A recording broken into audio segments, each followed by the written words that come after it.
শীতকালে মূলা তরকারি দিয়ে ভাত খেতে খুবই ভালো লাগে। মূলা তরকারিটা ঠান্ডা হলে খেতে আরও ভালো লাগে। আসসালামু আলাইকুম, কেমন আছেন সবাই? আজ আমি মূলা রান্না করব মাছ দিয়ে। মূলাটা এখন কেটে নিব। মূলা কাটা হয়ে গেছে, মূলাটা ধুয়ে নিব। মূলার সাইজটা একটু বড়ই ছিল।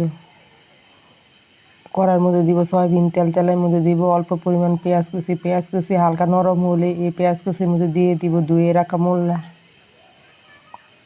মূলার মধ্যে দিয়ে দিবে একটু মরিচের গুঁড়া, একটু হলুদের গুঁড়া, একটু ধনিয়ার গুঁড়া, মাছের মাথা দিয়ে একটু নাড়াচাড়া করে নিব।